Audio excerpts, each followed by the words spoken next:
Welcome to the party, pal. Your friendly neighborhood Master Chaos back with you once again for the second installment of my 4-part series where I delve balls deep into, well, I guess technically not really balls deep, but you know what I mean. I delve into the collaborations box set here from Imprint Films, which features the cinema of Zhang Yimou and Gong Li. Today we're going to be talking about two of the next two films, I guess, in order of release. That would be Raise the Red Lantern and the Story of Chou Ju. Chou Ju? Yeah. That's as close as I'm going to get to pronouncing that correctly. Back from the dead.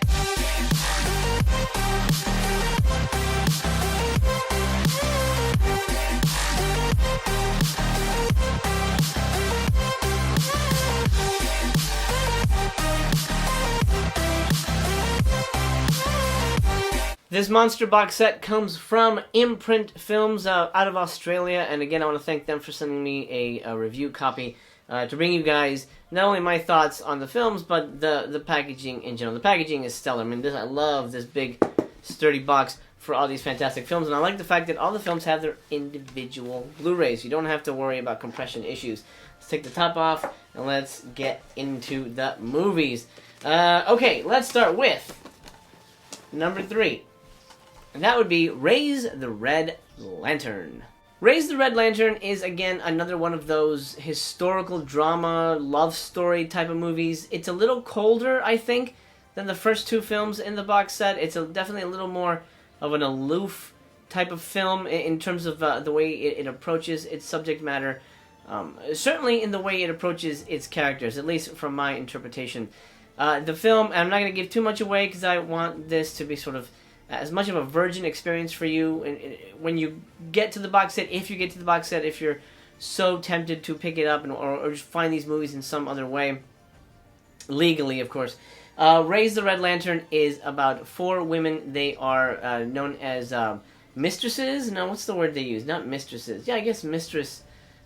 Basically concubines. 4 women that are married to the same man, this rich dude who owns like a big castle type thing where every woman has their own little house kind of apartment area, and every night, you know, they light red lanterns at the courtyard of the specific concubine, the specific mistress, the specific wife that he chooses to spend the night with. Now, his wives sort of range in age. His first one is very old, and his new one, the 4th wife, is of course played by Gong Li. The beautiful Gong Li. The movie starts off with a close-up of her face as she accepts her fate.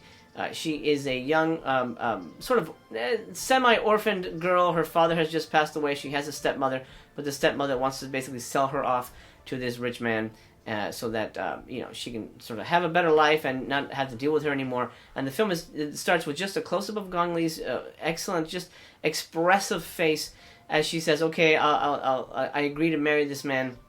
And she's just saying very simple dialogue, very simple, nothing necessarily that would be, you know, that would get her to an emotional state, but all of a sudden she starts crying.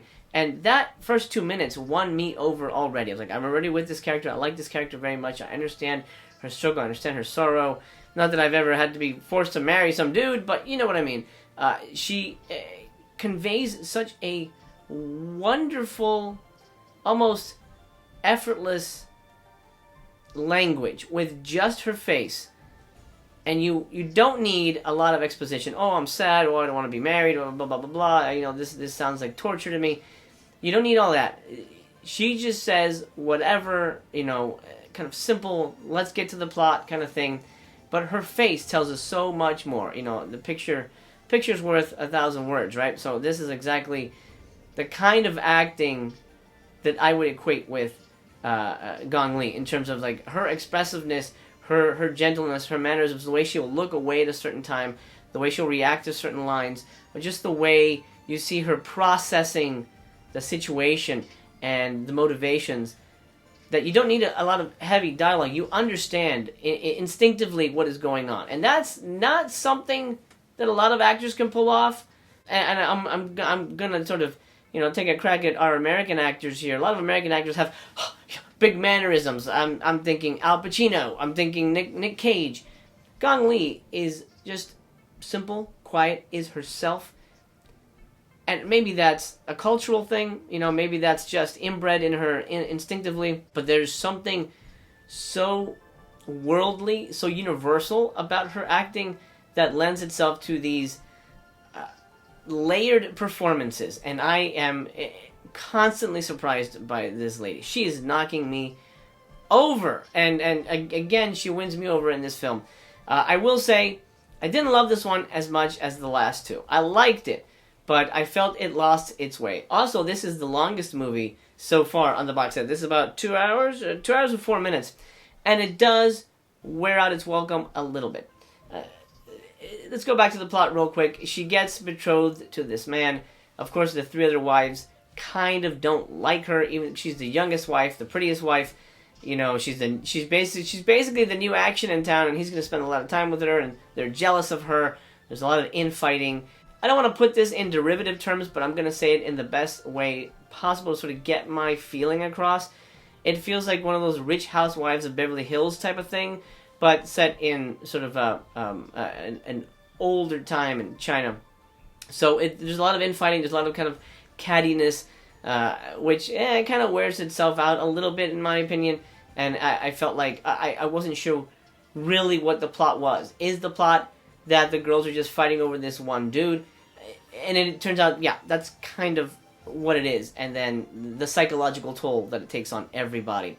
Again, just like the first two films in the box set, this one ends very differently, a lot darker than we sort of were led to believe in the beginning.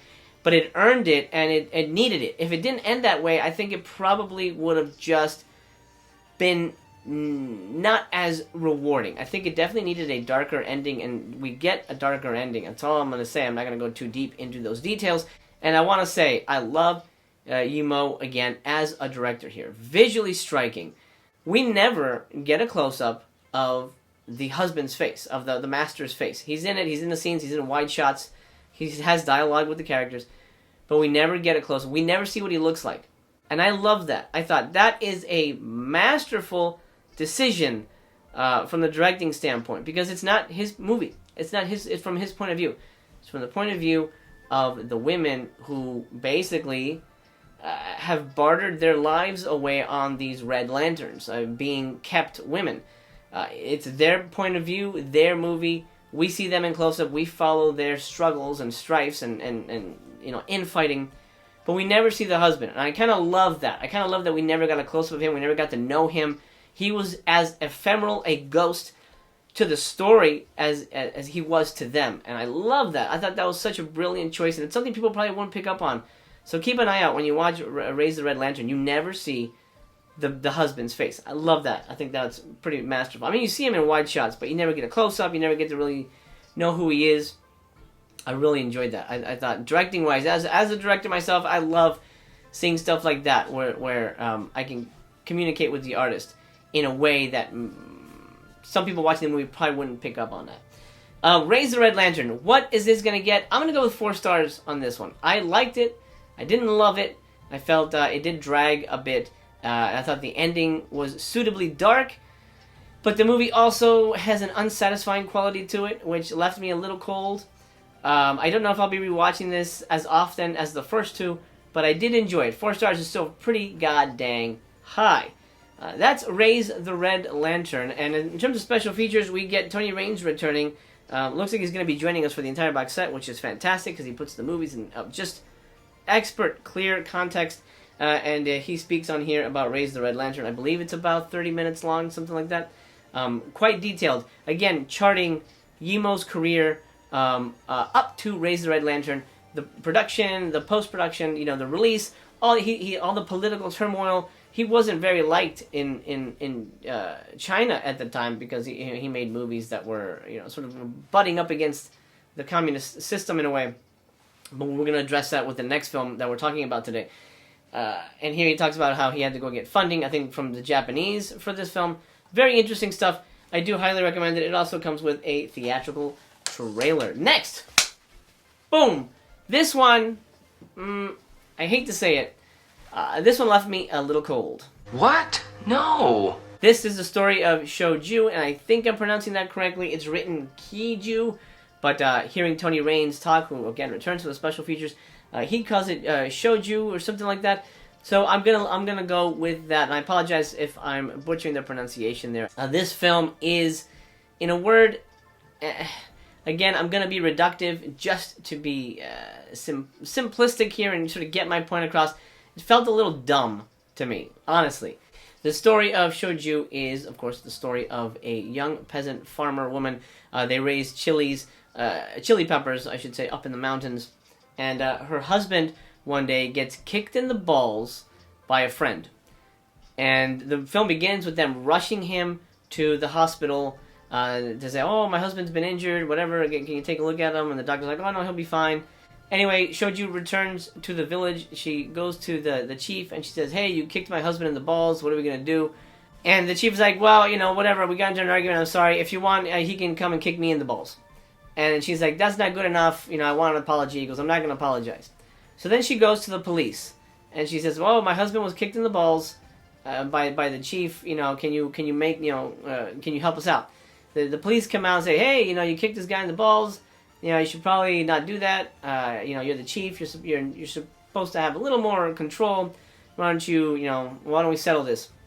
And so the chief agrees to pay $200 plus, for the medical bills and lost wages and things like that. Chou Ju says, no, I don't want the money, I want an apology. And the guy's like, no, I'm not gonna, I won't apologize. Just take the money. It's done, whatever. And the husband's like, forget it, it's fine, I'm okay, it's not a big deal. But Chou Ju's like, no, he's going to apologize. So she goes, the whole movie is her trying to get an apology from this chief for kicking her husband in the balls. That's kind of stupid, in my opinion. It didn't. I know it was a big deal to the character, so I get that. I get it was a big deal to the character, but this is almost like the Chinese Karen in a way. Like she's just making a big deal out of nothing. The whole movie is her going all the way up to the top of the Chinese court system, taking the highest political Chinese party at the time to court to get the chief to apologize to her husband because he kicked him in the balls. It just felt like, what is the big fucking deal? You got some money, you didn't lose any wages, your husband's fine, he's not dying, his balls didn't burst. Chou Ju's gonna get 2 stars. That's really low. That's really, really low for me. So far, anyway, in this box set, this has been the lowest one. This is the one I'm probably never going to rewatch because it's so frustrating and so silly. And the ending, again, without giving anything away, does take a darker twist. But it also leaves you unsatisfied in a way like, wait, what? It again doesn't. I guess it's earned, but it left me a little cold, and I don't like feeling that way. I felt the first 2 movies embraced me, made me feel warm, it made me feel like I was part of that culture. This one made me feel really like, this is really strange. This does not work for me. It's unfortunate, but 2 stars. For the story of Chou Ju. I'm sorry to say. Special features here include a return with Mr. Tony Raines. I just thought the story was so goofy. But hearing Tony speak about it was wonderful and definitely added context. And it does help your interpretation of the movie. You're goddamn right. And that'll do for part 2. Raise the Red Lantern, 4 stars. The story of Chou Ju. This one is 2 stars. I wish I could have brought you better news for the second installment, but stay tuned because part 3 is on its way. I have not seen these yet, but we're going to be taking a look at To Live and... what's this one called? Shanghai Triad. So it looks like we're going to be getting some action titles, right? Those are the next ones, right? I'm going to double check that just to make sure. Yep, To Live and Shanghai Triad for part 3. I hope you'll join me for that, my friend. It's been an honor and a pleasure to speak with you today. If you're new here, do consider subscribing. That means you and I get to hang out again, and I would love for that to happen. Give me a thumbs up on your way out the door. Take care of yourselves. Have a wonderful, wonderful day. Again, I want to thank Imprint Films for sending this to me. This has been your friendly neighborhood Master Chaos, signing off for now.